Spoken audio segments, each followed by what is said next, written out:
The subcommittee will come to order, and good afternoon to everyone. We are here today to address the topic of food security and nutrition programs in Africa.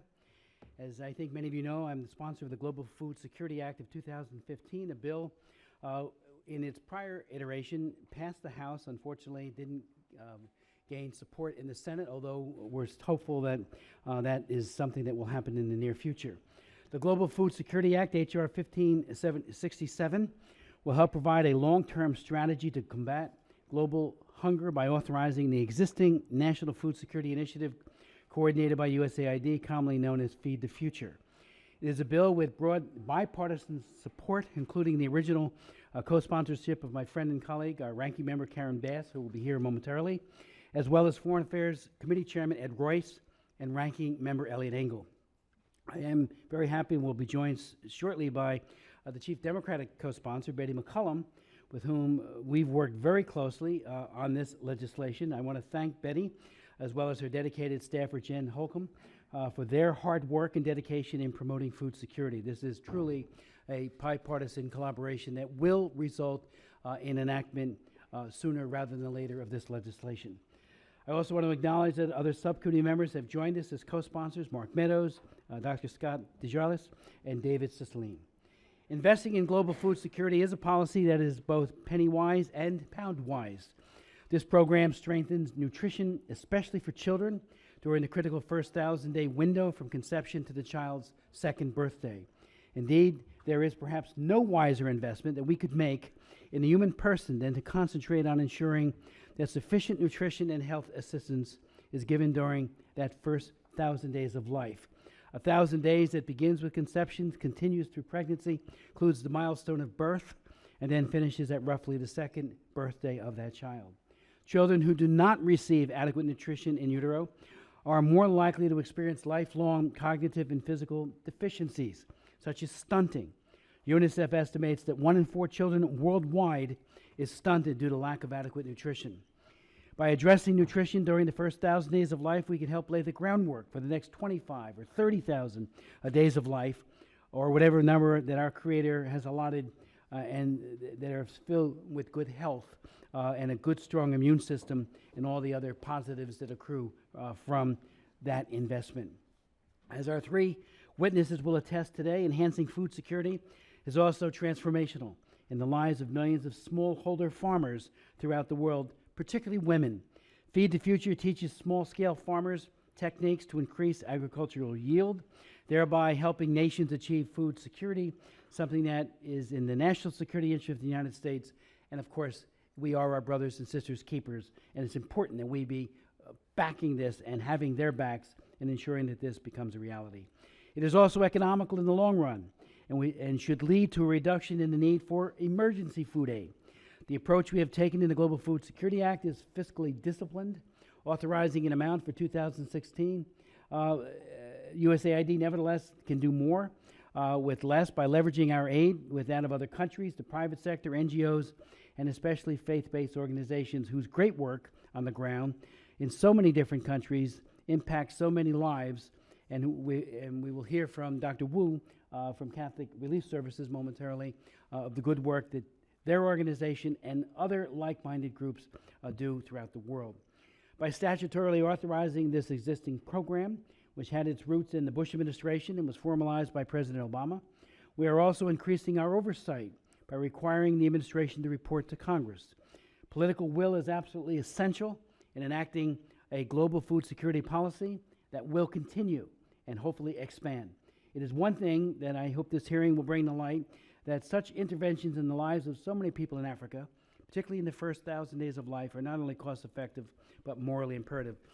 Without objection, I'll be adding testimony from Kimberly Flowers, who's director of the Global Food Security Project for CSIS, and she points out in her testimony that Tanzania has received more Feed the Future funding than any other focus country in the world.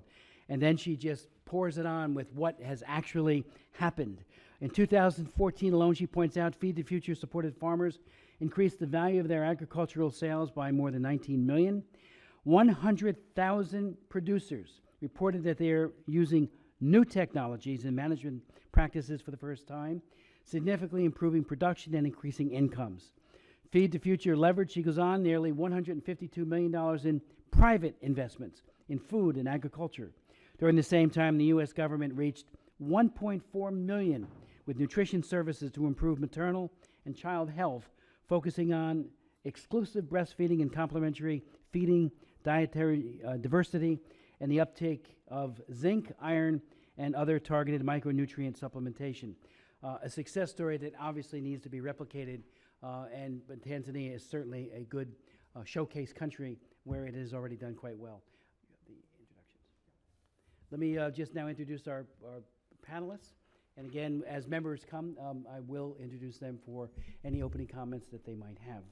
We will begin with Dr. Carolyn Woo, who is President and CEO of Catholic Relief Services, the official international humanitarian agency of the Catholic community in the United States. Before coming to CRS in 2012, Dr. Woo served as Dean of the University of Notre Dame's Mendoza College of Business and as an Associate Executive Vice President for Academic Affairs at Purdue University. Dr. Woo was one of 5 presenters in Rome at the release of Pope Francis's encyclical on the environment in June of this year. We'll then hear from Mr. David Hung, who is a global senior policy analyst who leads global policy engagement at the One Acre Fund, a nonprofit social enterprise that supplies smallholder farmers with the tools and financing they need to grow their way out of hunger and poverty. Previously, David analyzed donor agricultural policies at the One Campaign and consulted on private sector agricultural investments at Oxfam America. We'll then hear from Mr. Roger Thurow, who joined the Chicago Council on Global Affairs as Senior Fellow on Global Agricultural and Food Policy in January of 2010, after 3 decades at the Wall Street Journal. For 20 years, he was a foreign correspondent based in Europe and Africa. His coverage of global affairs spanned the Cold War, the fall of the Berlin Wall, the release of Nelson Mandela, the end of apartheid, the wars in the former Yugoslavia, and many humanitarian crises. And without objection, all 3 of your resumes will be made a part of the record. I'd like to now yield to Dr. Woo for such time as she may consume. Thank you, Chairman Smith, and also Representative Bass when she comes, for holding this hearing. As mentioned, I'm the President and CEO of Catholic Relief Services, which is the international humanitarian and development agency of the U.S. Conference of Catholic Bishops. We currently operate in over 100 countries and implement our programming through credible existing local networks, frequently those of the local church. Food security is a complex issue and requires a comprehensive response. Using what we call our Pathway to Prosperity model, we have improved nutrition and food security by helping farmers build sustainable livelihoods through a multi-sectoral response. This actually includes agriculture development, nutrition, natural resource management, infrastructure development, and also formal market engagement. We have used Food for Peace resources for this work, but increasingly Feed the Future also tackles these challenges. Today, I want to focus on nutrition specifically and make 3 points: the importance of nutrition, the importance of the Global Food Security Act on Nutrition, and the importance of U.S. leadership for nutrition. The first point, as Chairman Smith mentioned, poor nutrition is the underlying cause of 45% of deaths of children under 5 years old. Yet only 1% of global development assistance is devoted to nutrition. Poor nutrition leads to stunting, which causes significant and permanent mental and physical impairment.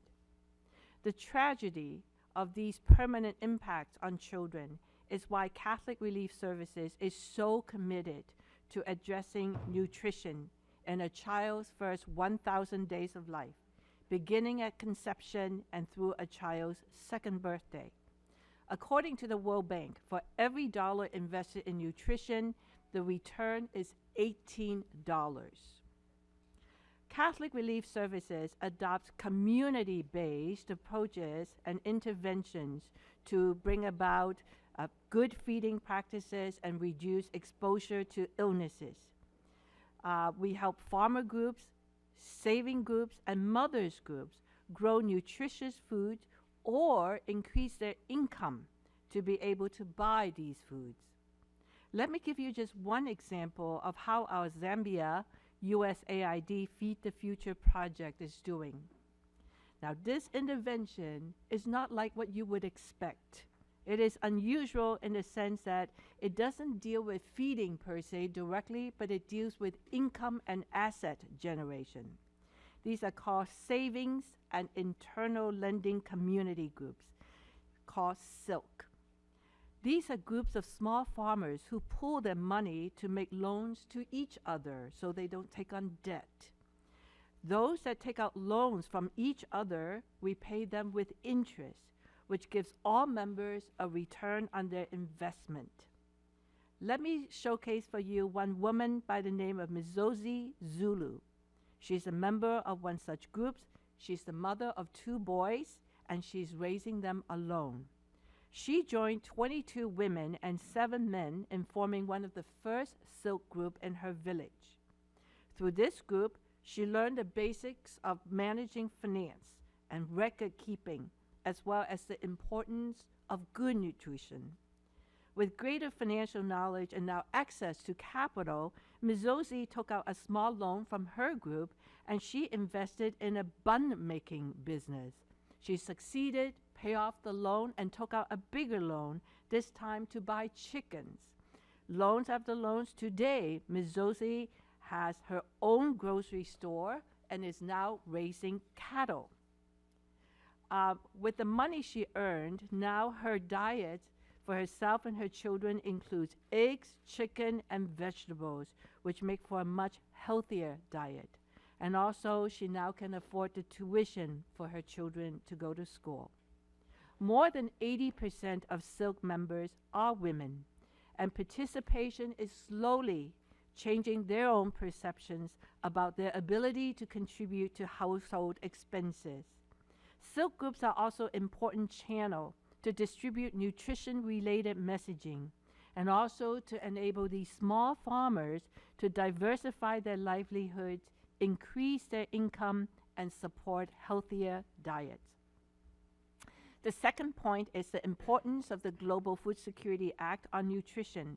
I want to thank Chairman Smith and also other sponsors of this bill because it elevates the importance of nutrition, making it a cornerstone in food security programming.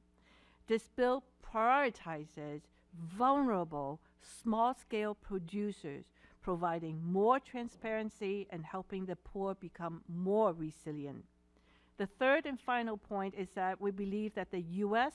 must continue to focus on nutrition and make it a vital part of any food security and agriculture work.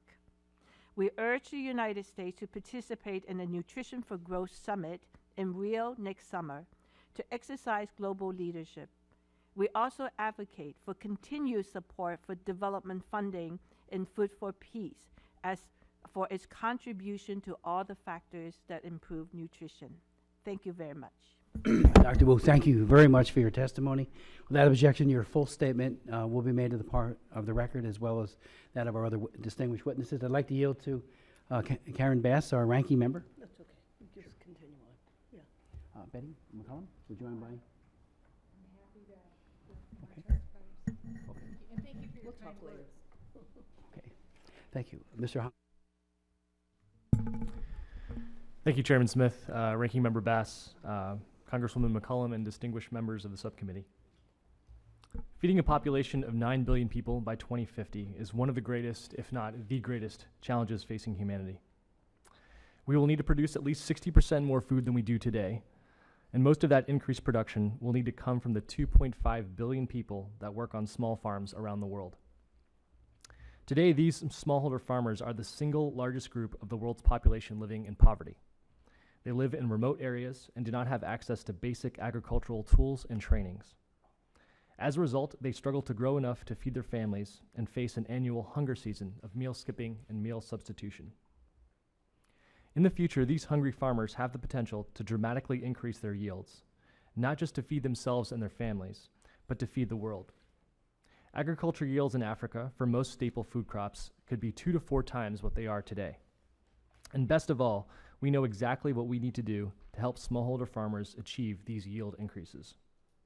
One Acre Fund is an agriculture organization that has developed an operating model to help smallholder farmers run profitable businesses. We are unique in several ways. First, we only serve smallholder farmers, primarily in East Africa, who typically farm on 1 acre of land or less. Second, we're technically a nonprofit, but we operate like a business. Farmers pay for our products and services. And third, we've intentionally built a scalable model, and we're growing fast. We serve over 300,000 smallholder farmers in Kenya, Rwanda, Burundi, and Tanzania, and we plan to serve 1 million farmers by 2020. We offer farmers a simple 4-part operating model.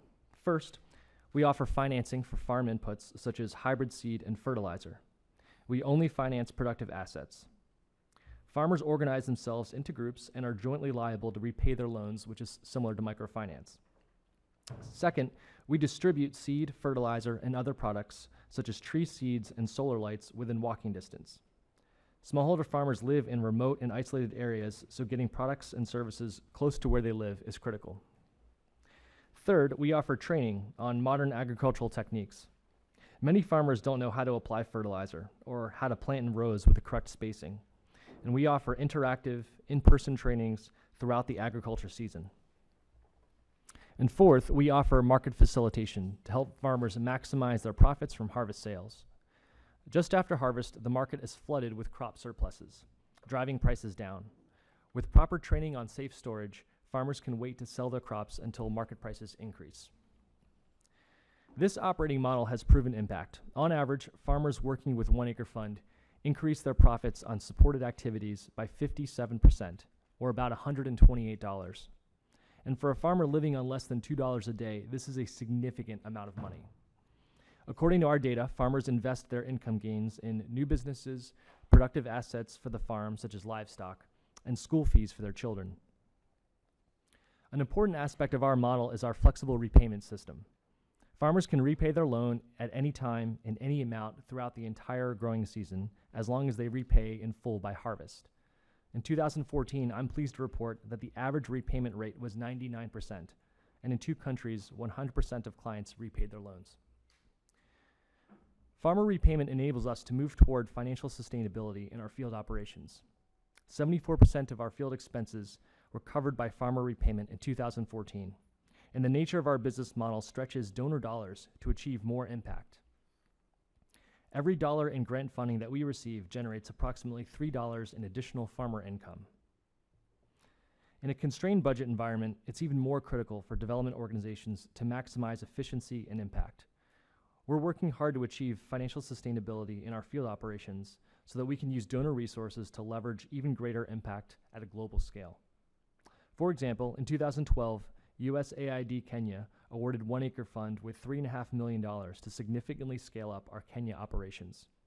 Over a 3-year period, we delivered agricultural loans to nearly 277,000 farm families, the majority of whom were women, and we achieved repayment rates of 99%. One Acre Fund has demonstrated that it's possible to help hungry farmers become successful business people with surplus production that they can bring to local markets. Smallholder farmers are the answer to our global food security challenge. When they have access to basic tools and technologies, they thrive. Thank you, Chairman Smith, Ranking Member Bass, and subcommittee members for the opportunity to discuss our work and for putting global food security high on the development agenda. As you know, making progress on agriculture, food security, and nutrition is imperative to the health and well-being of future generations. May we not let them down. Thank you, Mr. Hong, very much. Mr. Thurow. Thank you, Chairman Smith, Ranking Member Bass, distinguished members of the committee. Oh, I needed to do that. Thank you. For inviting me to testify today on the vital subjects of global food security and nutrition.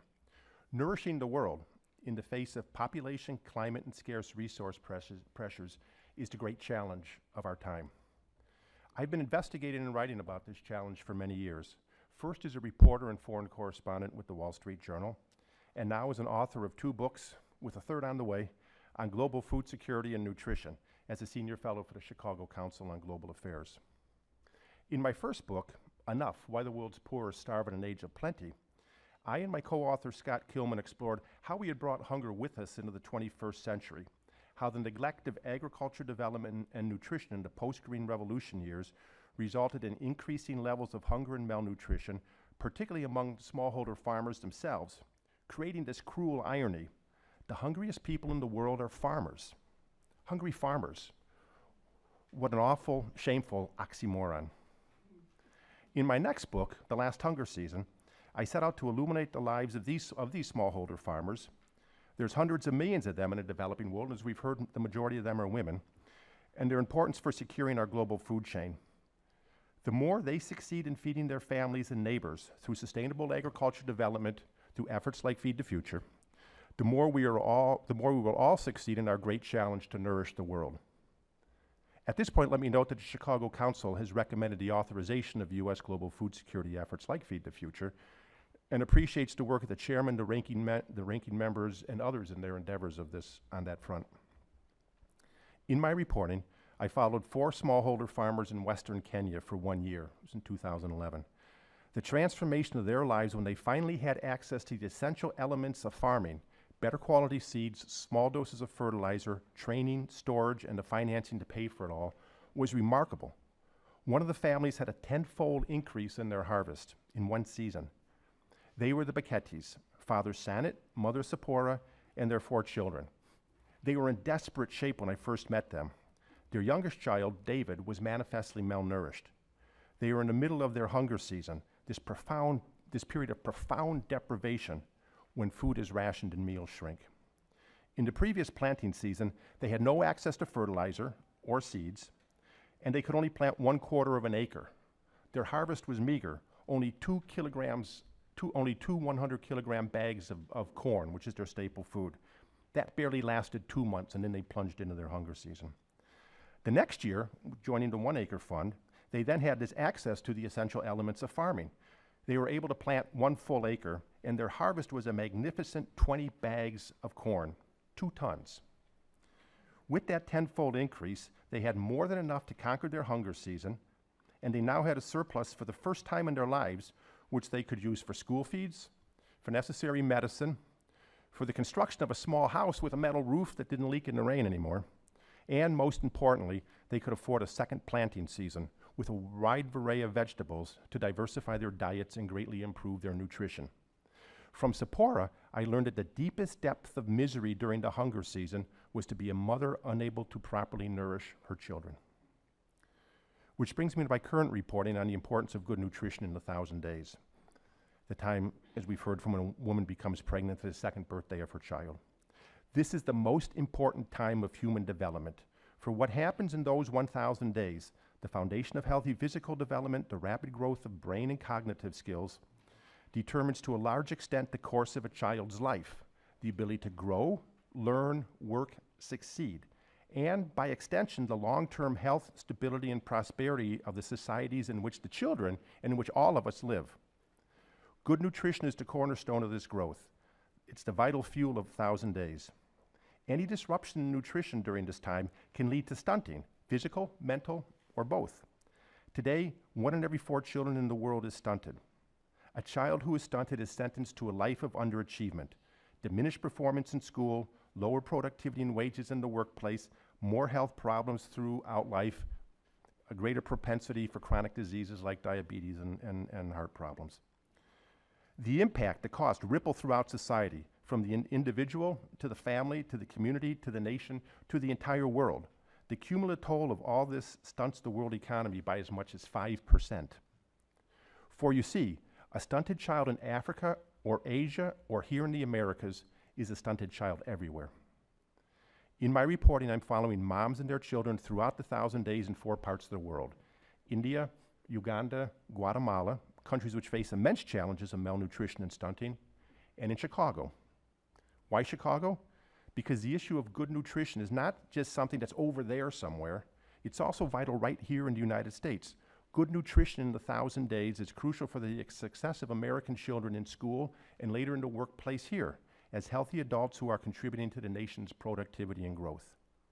Nutrition and all that supports it, clean water, sanitation, hygiene, healthcare, agriculture, are essential components of global food security. In development work, all these elements must come together at once at the same time. And finally, here is where the United States government can and should lead. With congressional action to authorize legislation that commits the U.S. to a long-term global food and nutrition security strategy, with the success of smallholder farmers at the center, with policies that strengthen nutrition-smart agriculture development and that expand access to and spur the consumption of healthy foods and food aid and social protection programs, with a focus on the crucial importance of the 1,000 days. For that is where it all begins, and it is where our actions on global food security and where American leadership in agriculture development and improved nutrition around the world has its greatest impact. Thank you again for this opportunity to testify. Mr. Thurow, thank you very much. I look forward to reading your book. Thank When will you. it be published? Next May, hopefully Mother's Day. Very good. That's fantastic. Good timing, we hope. Thank you. Appreciate it. Thank you. I'll yield to Ms. Bass since she can. Thank you. Thank you very much, Mr. Chairman, as always, for holding this hearing on food security. As defined by the UN, food security is a situation that exists when people have access to sufficient amounts of safe and nutritious food for normal growth and development. In contrast, food insecurity may be caused by the unavailability of food, insufficient purchasing power, inappropriate food distribution, or inadequate use of food at the household level. While the primary means of addressing acute food insecurity worldwide has been humanitarian intervention, this is costly and by nature reactive. As such, the development of a long-term policy, which Mr. Thurow was just talking about, to enhance food security at the macro level, which would also lead to economic growth, should be a goal of U.S. foreign assistance in collaboration with our global partners. The U.S. is the world's largest food aid donor, spending an average of $2 billion on food aid programs from 2006 to 2013, and a majority of this spending was for emergency food needs. It has been supplemented since 2010 with annual outlays of $900 million for nutrition and agricultural development programs under the Feed the Future initiative. Additionally, the U.S. has sought to address emergency food assistance under two primary programs, Title II of the Food for Peace Act and the Emergency Food Security Program under the Foreign Assistance Act of 1961. We had a hearing earlier today where we were talking about the Food for Peace program and making reforms to that program, and I wanted to get your opinions about that for any of the panelists. I believe that when I was coming in, I was listening to Dr. Woo talk about Feed the Future. I've had the opportunity to visit Tanzania, Ethiopia, and Kenya and see for myself firsthand dramatic changes in watching farmers, as Mr. Hung described, go from being subsistence farmers to actually having excess, being able to sell their produce and developing their villages, buying, trucks, farm tools, school uniforms, and really transforming their communities. So I wanted to get your opinions about what should be done with our current Food for Peace program, how it should be reformed. And Mr. Thurow, you mentioned kind of in broad terms policy changes that should take place, but you might provide some specific examples as well. Thank Sure. you. Carolyn, do you want to start? Yes, Co-Chairman Bass, thank you very much. We also heard about the hearing that you had, but of course we were on our way here and did not have the details of it. But one point we want to make for Food for Peace is that it is very important to protect the development piece of it. All the things that we're talking about, all of these interventions of how to help farmers increase their productivity, change their farming practices, build up their livelihoods, and change nutrition practices, those things happen through the development portion. And if we don't invest in that portion, we will just have greater and greater emergencies and more people who would be needing help in an emergency situation. So I think the development aspect of it is absolutely critical for these type of long-term sustainable interventions. Thank you. Mr. Hung? Yeah, I'm reminded of an example. When countries invest in agricultural development, you can have very different results. So in southern Ethiopia, the government invested heavily in social protection measures and agricultural development for their farmers. And during the Horn of Africa food crisis, the communities in Somalia faced severe famine, had to be supplemented by food aid from abroad.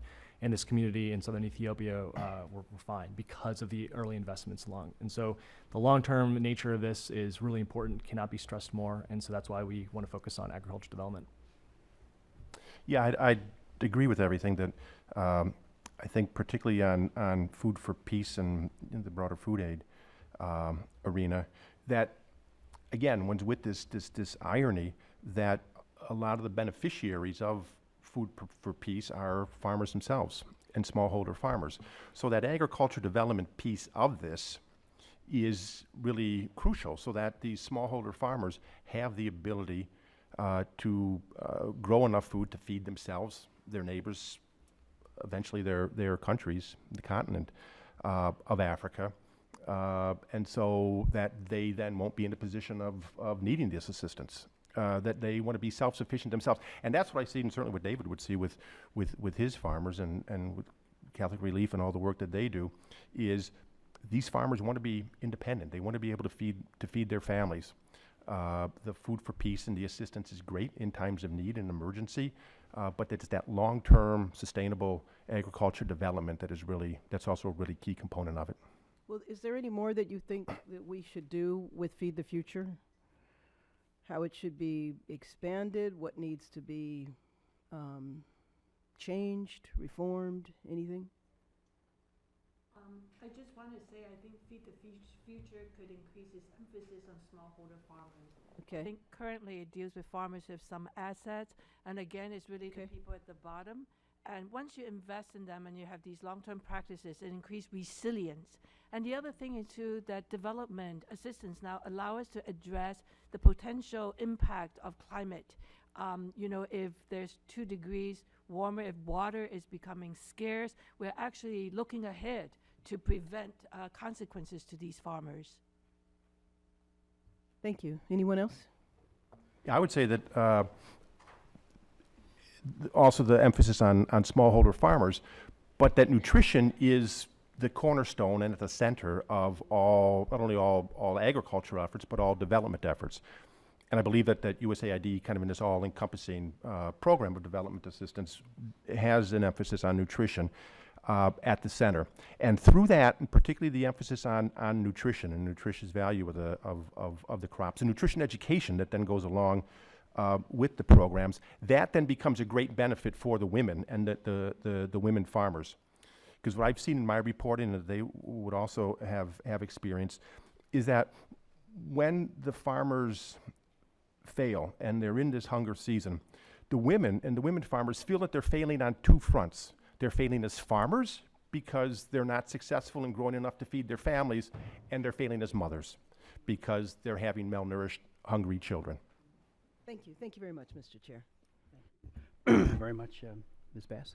Let me just ask for Dr. Woo, first to you. You know, assuming the reins of CRS as you did and so effectively, but you come from with a background as being a dean of a school of business, and I think your testimony and your leadership at CRS demonstrates that you believe that the more business-like the efforts are to meet the huge humanitarian needs and making it sustainable, the better. And I'm wondering if you could just, you mentioned in Zambia, for example, that smallholder farmers, you've helped them with the balance between harnessing agriculture for consumption and for income through engagement with markets. And you might want to expand upon that if you would. Mr. Thurow, you make a very good point, as does Mr. Hung, about your point about agricultural yields in Africa for most staple crops could be 2 to 4 times what they are today. That is huge. What a capacity to build out towards.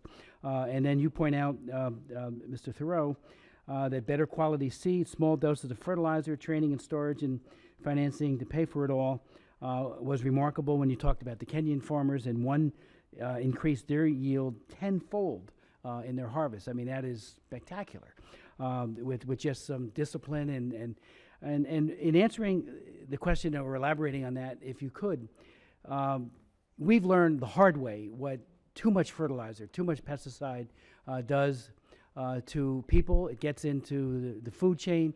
It gets into our bodies. It has devastating impacts on children, especially. And I'm wondering, if those lessons learned by what we've experienced in other Western countries with overuse of fertilizer and pesticide the best practices are being utilized in places like Africa and other developing countries.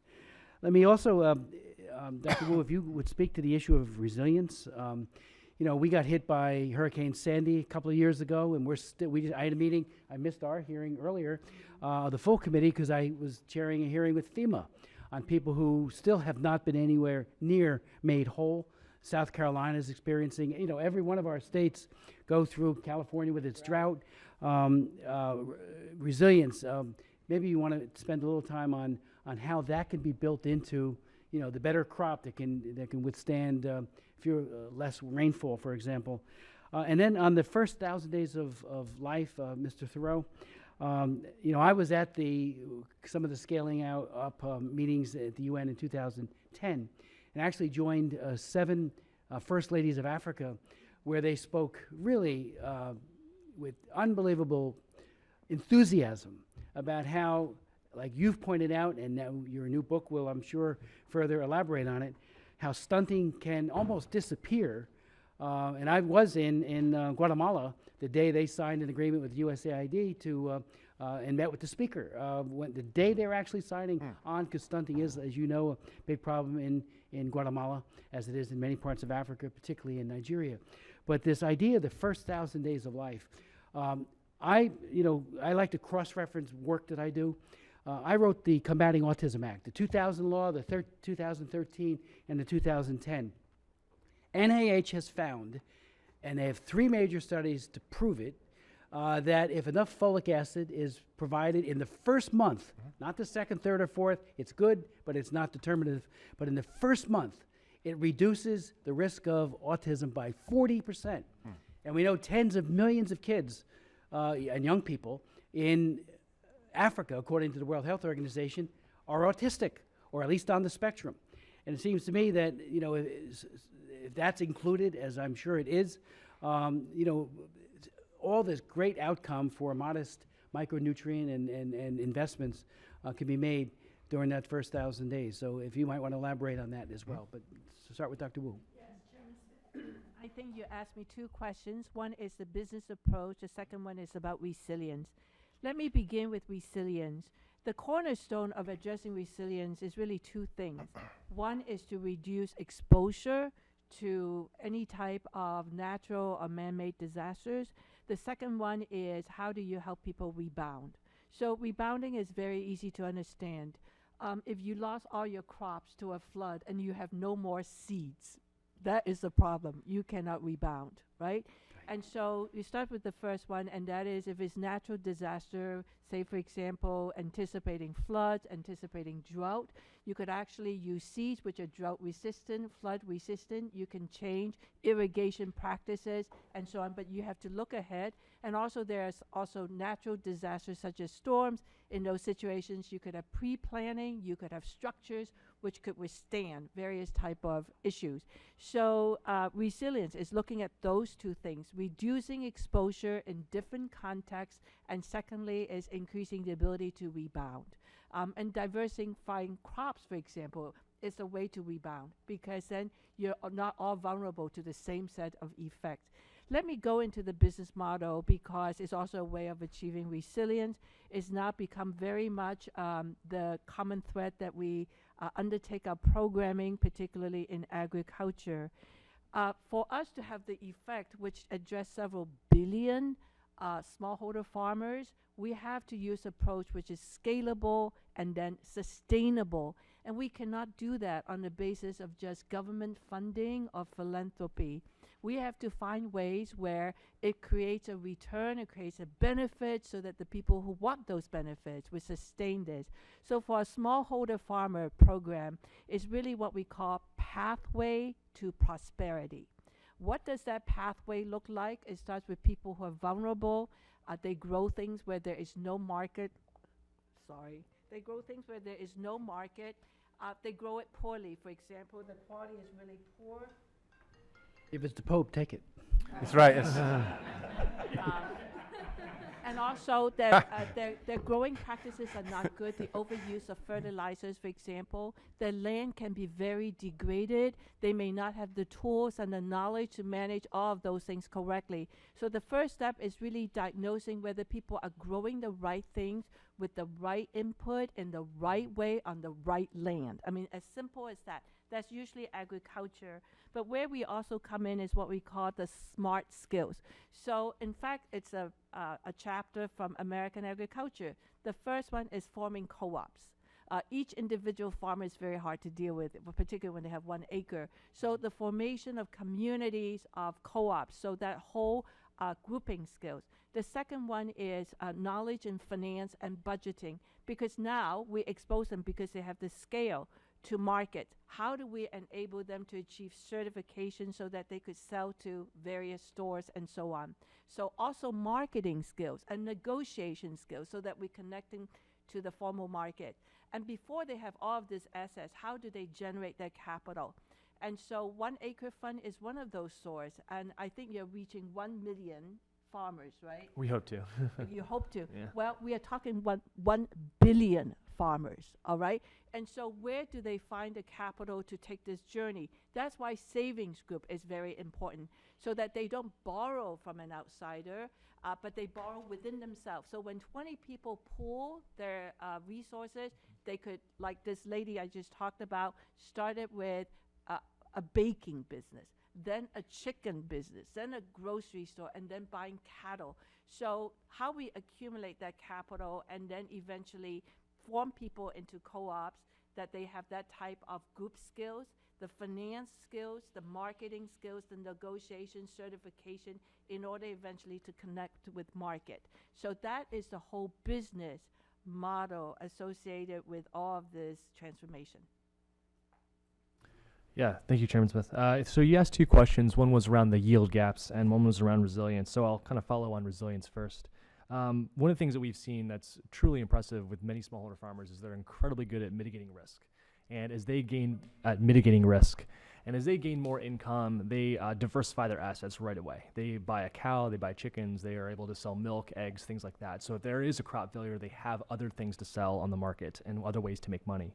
One of the things that happened a few years ago is in Kenya, there was a disease called maize lethal necrosis disease, MLND, and it was spreading, it was a virus, and it would devastate entire fields. And so we offered a package, an alternative package of local staple crops like sorghum and millet and orange flesh sweet potatoes to try to help farmers mitigate against this type of risk. We also offer things like drought-tolerant seed in our program, as well as crop insurance for many of the farmers we work with.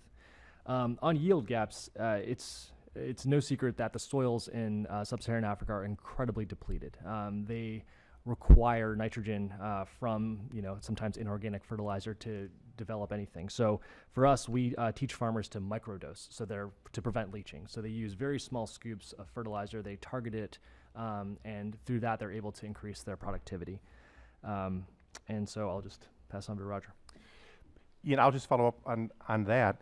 That what you see in the field with smallholder farmers all over, and say the ones at the 1 Acre Fund, this little scoop that they use, it's basically the size of a thin thimble. They kind of provide one that's kind of nice and plastic, but if they don't have that, or that one goes lost or something, they basically just have a Coca-Cola bottle cap or a beer cap, which they somehow affix to a little stick, and that's their dosage of fertilizer.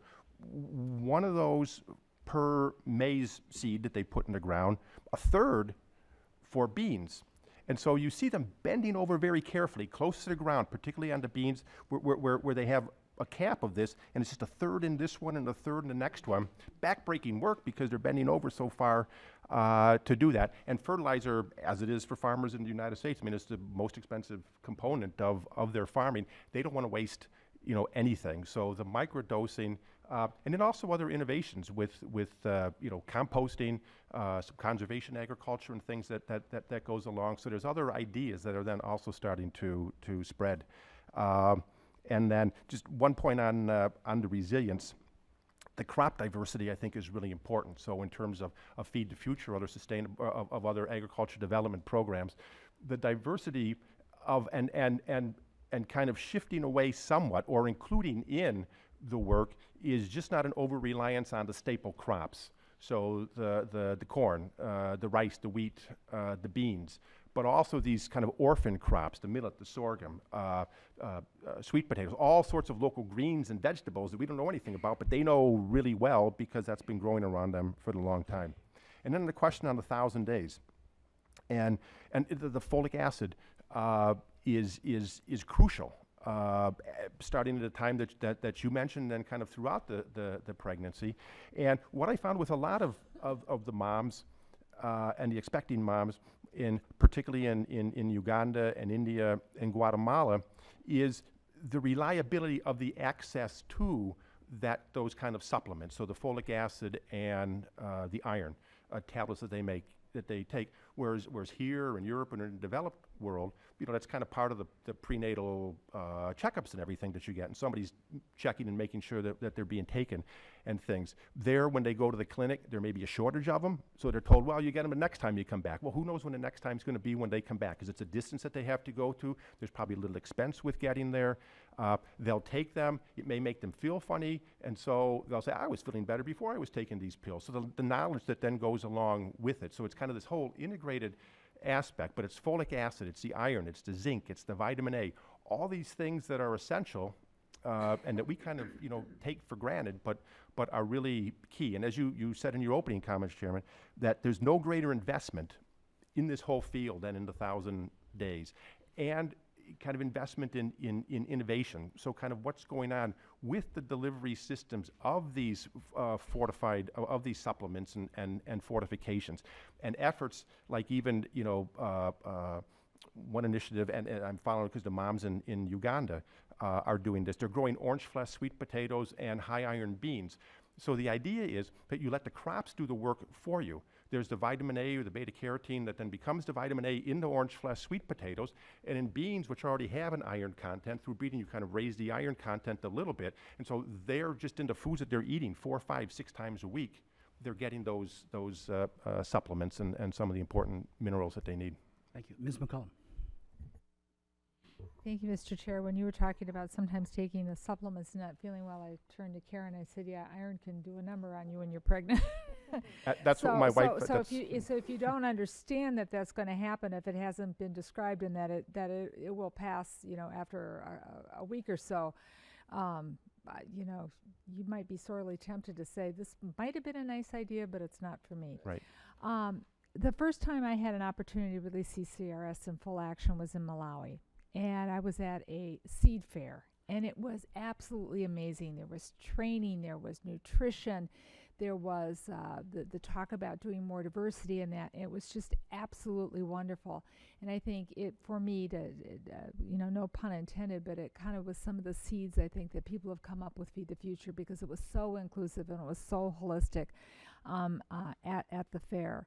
I just had an opportunity to be in Senegal recently, where there was a Feed the Future project that was taking place with rice, but along with it, there was work on granting not permanent title to land, but 99 days. 99 years for the title for the land, so that people could feel that they could make the investment, and your neighbor next to you also was having a title. So the whole idea about community pulling together.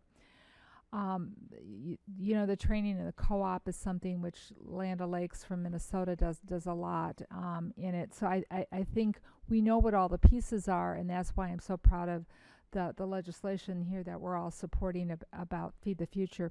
But I want to turn this a little bit, and I hadn't planned on asking this question, but the question of resilience and kind of the way that you folks answered it, and then the question of pesticides and using less of them.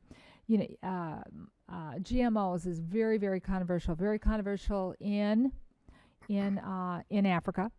I do not support people not being able to harvest seeds and replant them. I want to make it very, very clear that I think that there are GMOs that, however, can serve a higher purpose. When I was in Bangladesh, they were working on something with rice so it would absorb less arsenic. In Bangladesh, they've also worked on an eggplant that less pesticides are needed to use. Can you maybe address for us how we have a rational conversation, especially with what is facing Africa with wheat rust into the future? We have a rational conversation about how we use science to improve the quality of lives and resiliency in crops, and take the conversation that direction, knowing that some of us do support farmers being able to collect their seeds, not being into a whole cycle of buying one particular product line from seed to storage. Could you maybe help us with that? Because as we talk about it here, our African colleagues in the parliaments are kind of shaking their heads saying, well, if it's not good for the United States, why would I want it here? How do we get so confused on what Karl Borlaug started working on? Wants to take that on? Yeah, I mean, well, that's a good point that you mentioned Dr. Borlaug at the end, because he basically, all the work that he did and the seeds and the breeding that he did, and of course that was, with the conventional breeding, and wasn't even thinking about GMOs and things at that time. And none of them were patented. I mean, he wasn't developing these to make money himself. It was an impression of, these seeds as a public good, the research as a public good. So it's a very good point you make of that they can serve a higher purpose. And so I think one of the things that's happened is there's been too much kind of dogmatic positions and hard line thinking on this. They're either good or they're the best thing to come along, and kind of, no middle ground in between. And I've seen some of the debates in Africa, and they're precisely confused like that. And they have a great saying in Africa that when the elephants fight, it's the grass that gets trampled.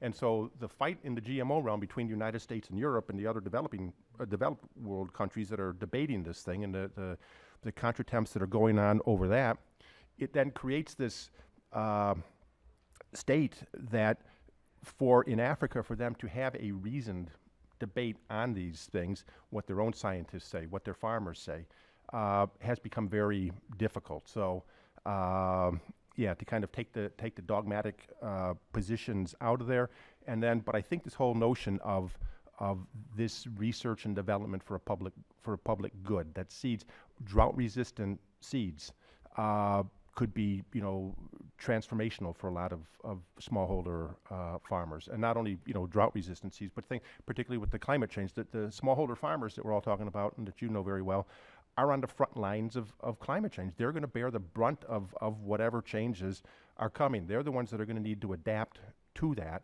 And so again, this notion of this research and things for the public good, I think is really good.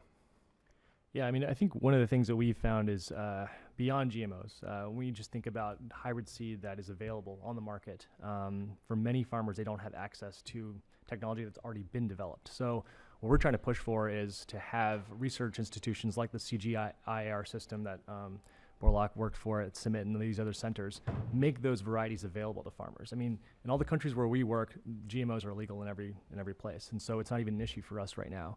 What we're talking about are just simple hybrid seeds that do need to be repurchased every year, but farmers are still able to use informal seeds if they like. They can choose whatever they want. And I think for us, it's really about farmer choice and farmer autonomy, and having them have the array of choices that are available to many of the farmers in developed countries. So for us, that's kind of where we're coming from.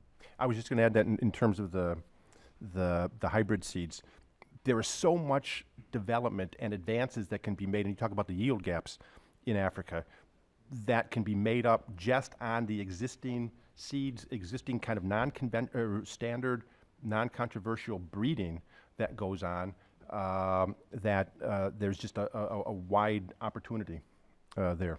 So I just want to address this on 4 dimensions. The first one is the economic concerns associated with it, which is if you cannot access your own seeds and you have to depend on a very large producer, that is a major issue. And we, with the Catholic Church, are concerned about that. But one of the things we have to remember is that actually there's a lot of locally available and publicly available hybrids, as some of our colleagues said. So, and also it's a balance between how much is the farmer dependent on that. If the farmer has like diversified crops, and so not as completely dependent on one provider of those seeds, and also if it's locally available at the right price, and also publicly available materials. But there is the first question, which is the economic control that they lose or that they could gain in different ways. The second one is you mentioned irrational fears, and I'm not able to address that, but I just want to say that we have dealt with enough change in behavior. There are demonstration plots, for example.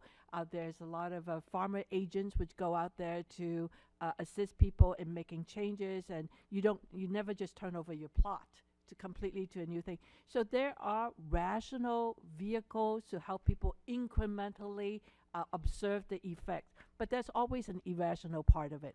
But where there could be there are rational vehicles that can be undertaken. But the third thing I think in there is a lot of politics and the discussions of GMOs, and that sort of exceed us actually, government to government, regulatory bodies, people who set standards, and so on. But the fourth thing I want to say is that in some situations, GMOs would be a major contribution, but in other situations, in a lot of the work that we do, we have not bumped up against that as a major hindrance or obstacle in making progress. Thank you.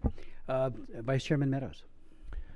Thank you, Mr. Chairman. Thank each of you for your testimony. And I want to drill down just a little bit. Having been in Kenya working with some local farmers, and when we talk about farming, I come from an agricultural district of North Carolina. When you tell them that you're going to meet with farmers in Africa, they don't comprehend that it is a 1 acre little piece of property that they may be growing maize on, and the struggles that many of the farmers have. And I guess so I would ask you this, is as we look at the aid, and I'm proud to work with Chairman Smith and Ranking Member Bass on a number of issues, but getting beyond just humanitarian relief, which is what you're talking about, is actually making it sustainable and reliable. How do we fight back about the corruption, the potential for manipulation with whether it be on a tribal basis or on a government basis within those communities? Because that's a real problem. As being there on the ground, we can talk about a lot of these things, but it really are those issues that undermine the very nature of what we're trying to do. Dr. Woo, do you have any thoughts on that? Not the whole answer, but I just want to say, our partners, we work with about 550 Catholic organizations in the field. And so that's one way for us to work with partners where we understand their culture, we understand sort of the workings. It is not as conducive to corruption issues or third-party payments. Right. At the end, it's within the church structure. So that's how we generally deal with those issues. We're audited all the time by the U.S. government, right? I mean, and so we have very strict policies in our financial administration, how those things, to watch out. Yeah, and for I'm not payments. suggesting, and please don't take away that I'm suggesting that your agency or it's really more at a local level there. That. And so the key really is the local partners you work with is very important. Are they partners that have accountability to the people there? And there are different levels of accountability. So if it's parishes and dioceses and so on, there is a structure there. So that's how we bypass some of the corruption issue. Okay, let me ask a different question then, is because I know that there were some farmers that would be growing beans or maize and truly to provide for their family. Government programs, and I'm speaking specifically here about Kenya, would come in and encourage them to grow other types of products, which would provide a better yield, supposedly, financially. And yet the component was to sell back to the government, of which they didn't get paid for that for 6 or 9 months, 12 months. And it breaks up this cycle. How do we make sure that the monies that go forward here in the training and education don't get hijacked, and I want to say that in a polite way, hijacked into other areas that really make farmers grow hungry. Any thoughts on that from any of the panel? Or am I wrong with that? Is that not happening? Or do you see that happening? Oh, I think the compromise of the how incentives could create behaviors. This is not part of the program. Is very much a part of many different development programs.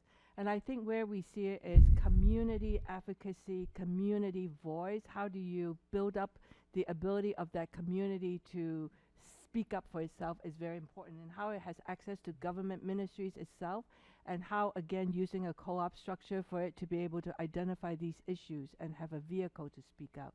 It happens not just in agriculture, it happens in mining, for example, where local communities, their rights to land, the proper use of that land and so on is an issue. And there is really advocacy is what we see as an important empowerment piece.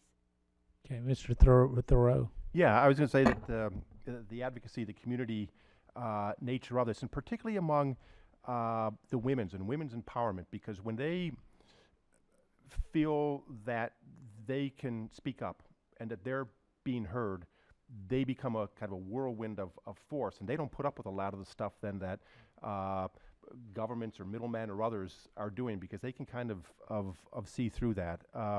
And yeah, there is, you know, with just the farmers in the field and their families, kind of this fed up of they're hearing things that there should be services kind of provided by the government. They're not there. If they are, there's some kind of corruption or strings attached that you mentioned. But I think the important thing is that the more self-sustaining these farmers become, that these smallholder farmers become, that they are able themselves to exercise the choices that David talks about. What kind of seed? I know what kind of seed I want. I know my soil conditions. I know my altitude conditions. I know what seeds are working here. That they can act on that themselves. And the more empowered they become through abandoning and conquering the hunger season, by being able to kind of effectuate their own independence as farmers, I think makes a tremendous difference. Okay, I will yield back, Mr. Chairman. Mr. Clausen. Can I just add to say that that's why programming is not just directed at individual farmers or individual families. It has to address communities, and how communities, in our case, is connected up, whether it's through the church structure or through government ministries. Otherwise, the individual voice is not enough to overcome that. Thank you for coming today. Real quick, an observation. You can think on it. Maybe we'll talk another time because we got to go vote. It seems to me that if you look at poverty-stricken countries, either in Asia, Southeast Asia, or Africa, the model or the choice for poor folks is usually one of the two. Subsistence farming, and folks like you help them innovate, do better, 1 acre, etc. All that's great, of course. Or go to the city, and you got some bad choices in the city usually. If you show up from the country with a sack of rice and that's it, okay? And when we speak about how to get out of that trap, we usually don't talk about a middle kind of model. And so just one thing for you all to think about, when people come here and ask for our help and our funds, I always think of small villages that learn how to make brooms for factories in Cambodia or Thailand, or some other micro manufacturing that grows into bigger manufacturing, so that you're not either micro farming your way to eat, or, God forbid, prostitution in the big city, that there's actually something where folks learn business skills, could also help them for the modern world and make a little money. So we don't have time to answer that, but if you'll come back sometime, I think we miss the only real model out of this, and that's not farming your way out, and that's not everybody go to the city, but let's try to make some things that people will buy. So but I appreciate everything y'all doing, because I think it's wonderful. I just want to say, in the pathway to prosperity, we have actually vehicles that allow people to do post-harvest production, which is what you're talking about. With credit? Because if there's no credit, those models never work, but you and I should talk another day so I can it's go like vote. canning and juicing and washing and so on. Just pick up on, thank you, Mr. Clausen. Let me just ask one final question. I have many more, but we do have a series of votes. With regards to wastage, you know, the big emphasis obviously is on building up capacity and increasing yield, but how do we mitigate wastage? I saw a UNEP suggestion or estimation of $1 trillion worth of waste. 1 in 4 calories worldwide. In the U.S., it's 30 to 40% of our food supply is wasted. It's less so in Africa, but it's for other reasons. It's mostly because of storage. And we know that the MCC built the feeder roads in Senegal, for example, to help the rice to get to market. And I'm just wondering, you know, how much are we putting enough emphasis on that side of the coin? Yeah, I think that's a fundamental part of our program. When I say market facilitation, part of that is how do we minimize food loss and maximize farm profits. So one of the things that we offer farmers are these bags that are hermetically sealed storage bags. So you can store your grain for months, maybe even years at a time. They're developed at Purdue, and they're great technology. They only cost a few dollars. So things like that and training farmers on how to store at home so they can safely store those crops are fundamental to post-harvest storage.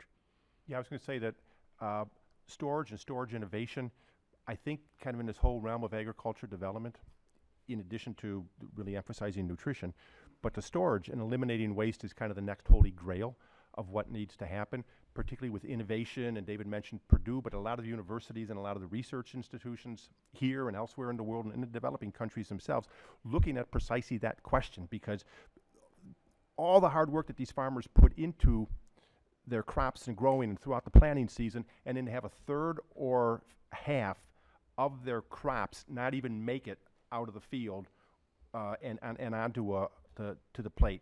Here in this country, what's wasted is food that's prepared to be eaten and then not eaten or thrown away. There, it doesn't even get to the point of being prepared for consumption. So I just want to say there are 4 causes of food waste in Africa. Number 1 is people grow things that other people do not want. They're not high quality. They're harvested too early. They were rotted or whatever it is. Number 1. Number 2 is the storage issue that you want it, but you want the storage to be careful so that it's not invested by pests or mold or whatever it is. The third thing is that there are no roads to take it to market, so you have to sell to each other. The fourth is even when you have roads, farmers, smallholder farmers, are not sophisticated enough to engage a formal market, so it needs special assistance and building up that capacity. So I think that those are the 4 causes of food waste in Africa. Thank you. Thank you, all 3, for your great testimony, for your leadership on these important issues. It does help this subcommittee and by extension the full committee and the Congress to do a better job. We are pushing very hard to get this legislation passed. It's already passed the Foreign Affairs Committee, which, you know, there's one other committee that needs to consider it, and I'm sure they will. So, again, thank you so much for your leadership. It's extraordinary. Here's it. Thank you. Chairman Smith. By the way, I'm a Purdue grad, and the Purdue Picks bag Yeah, is that's actually, we have a very strong